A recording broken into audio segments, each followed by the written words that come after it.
Então, para terminar, com uma última pergunta, como é que funciona essa sucumbência na ação de exigir contas? Se o autor ou réu for condenado, como é que funciona isso dentro dessa ação de exigir contas, que é uma questão importante também a ser trabalhada, né? É lógico, ainda mais para nós, advogados, né? A Sim, gente claro. vive disso, a gente vive de honorários, né?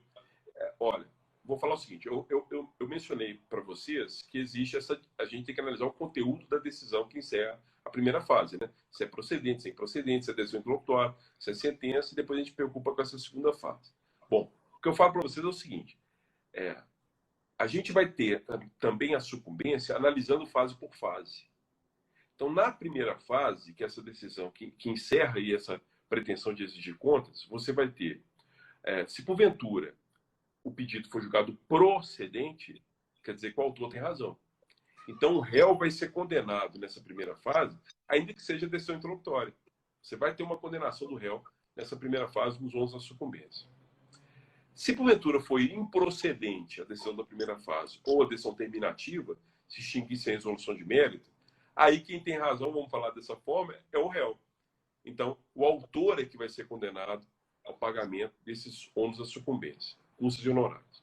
Bom, então é assim, quem ganhar a primeira fase leva o ônus da sucumbência. Quem for condenado tem que pagar. É assim.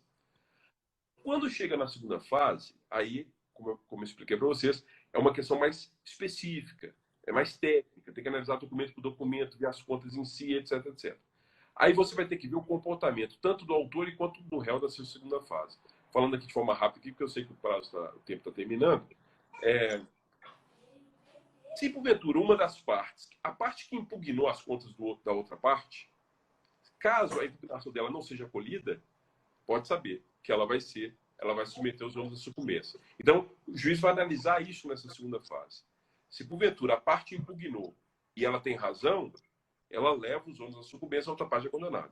Se, porventura, ela impugnou e perdeu, aí ela se submete ao pagamento dos ônus da sucumbência. É essa a lógica.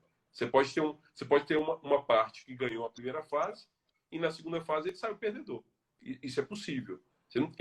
O autor que ganhou a primeira fase não quer dizer que ele vai ganhar a segunda. Você vai ter que ver o comportamento dele na segunda fase. Espero ter ficado claro.